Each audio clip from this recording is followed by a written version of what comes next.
A report from the Mental Health Association of Oregon says numerous mental patients are being raped, robbed, and are living in filthy conditions in downtown Portland. Meanwhile, Damage State Hospital has been ordered to reduce its patient population, pushing more and more mentally ill into Portland's Skid Row area. During the last 3 months, a Channel 2 News investigative team has looked into the problem. An undercover investigator lived in the squalor of one hotel for a time to bring to light the conditions some mental patients are left in. Beginning tonight, Randy Ripplinger airs a series of reports on The Last Resort.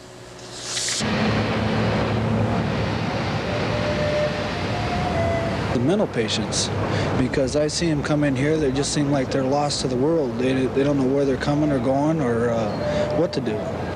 Since I was elected as President of the United States, the best time they could give me would be in a place like this, because they can't go any further.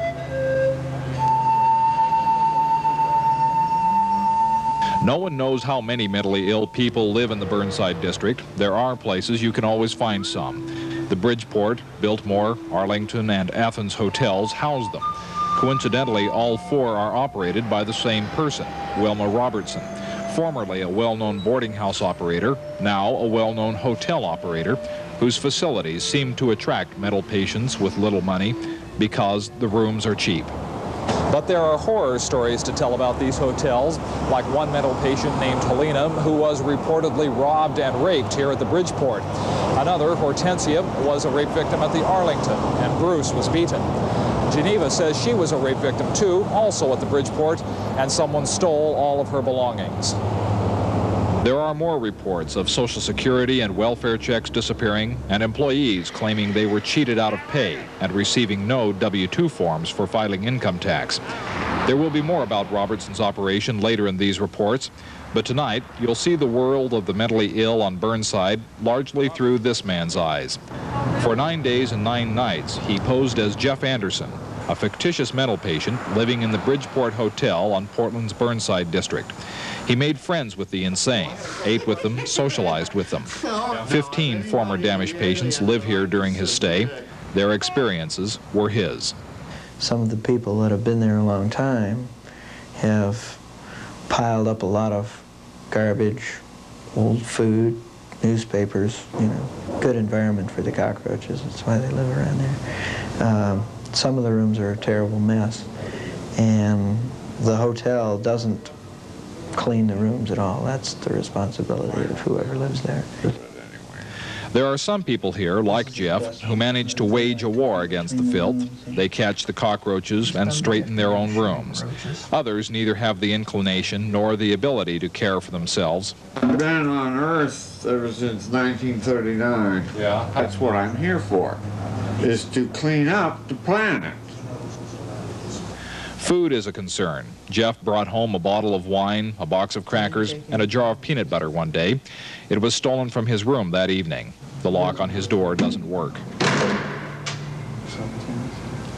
Some places like the Bridgeport feed their residents when they have food.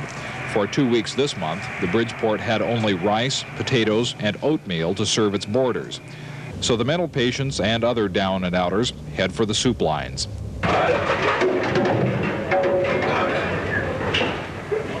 Blanchet House serves hundreds of hot meals a week for no fee, and the patrons don't even have to sit through a sermon to get fed. The operators say if they weren't here, many of the mentally ill would starve. I see them come in here, they just seem like they're lost to the world. They don't know where they're coming or going or what to do. You have to treat them just like a mother would treat a child, you know, a 4 or 5-year-old child. You got to sit there and show them how to eat and the whole shot. People that far gone come in here? That's right. Why aren't they eating somewhere else? Nobody else wants to take care of them. This is the last resort. If they can't get a meal here or like one of these establishments, they'll go hungry.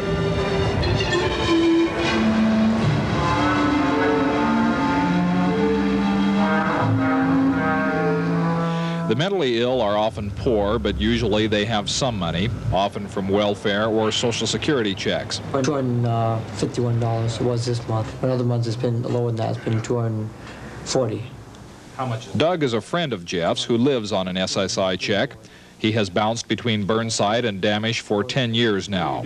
In Doug's case, his landlady manages his finances, although Doug doesn't know why. Do you take your check to the bank and cash it? No, she does. Who does? Wilma does, the owner of this place. Wilma Robinson. How does she get it?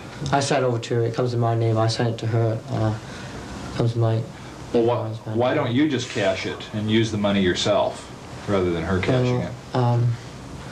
I don't know. I haven't got the right ID or something. I don't know if I could now. But there is a way for someone unknown, even with no identification, to cash a check on Skid Row. Okay, take that to the bank. Give them that slip of paper and I'll cash that check for you. An organization called Burnside Projects, among other things, vouches for transients, alcoholics, the poor, and mental patients who can't get a bank to cash their government check. Counselors here say those who can handle their money should not trust their landlords to do it. The problem is that the clients tend not to see any of that money. And they go through the month and they have some rent, or possibly after living there for 3 or 4 days or for a week, they're evicted because they've created a nuisance, or some other excuse that the hotel management wants them out so they can put somebody else in their room. So we feel that potentially once they get their hands on the money, the client will never see it again. Then there's the danger of being jackrolled, that is, being beaten up for your cash. A lot of that goes on the day after the welfare checks come out. If they do get jackrolled or taken by a landlord, some mental patients join the line at the Plasma Donor Center, a place where you are paid $7 to have your blood pumped out, processed for its byproducts, then pumped back in. Some of the mentally ill make a profession of it. I mean, sometimes I had to. Well, I did because I made $17 a week just for 6 hours work, and then I could pick up cans or get a job at whatever, you know, for a while. To the extremely poor, the alone, the mentally ill, trying to find a place on the outside, even a few dollars can be very important. We're kind of left to be on our own, and it's a lonely existence. If you don't have any money in this society, people just, well, you don't have anything to do. And Does money make the difference? In a sense, for the necessities, yes. For a place to stay that's dry and comfortable, for food, and maybe a little entertainment here and there. Entertainment for some is alcohol, for others it is drugs, like it was for another of Jeff's acquaintances, a mental patient named Robert. He picked out the people and asked and finally found one and purchased a couple of joints and proceeded to smoke them. And once he got under the influence of the drug, he became less sensible. He talked about guns and helicopters and people being killed and things like that. For the chronically mentally ill, it will all eventually lead back to Damish.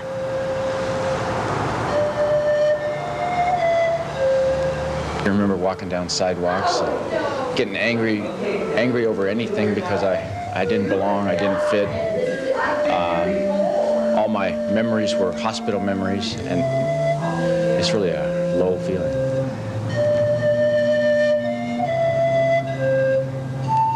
I feel like I'm never going to get ahead, you know.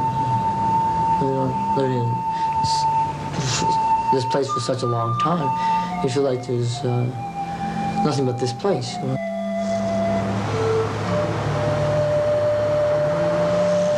They're the absolute last resort. It's the end. Nobody feels good about sending somebody out to those kind of places. So why then does Damish continue to refer people to this area? Does anyone follow up with them once they're here? Those questions are supposed to be answered in a process called case management.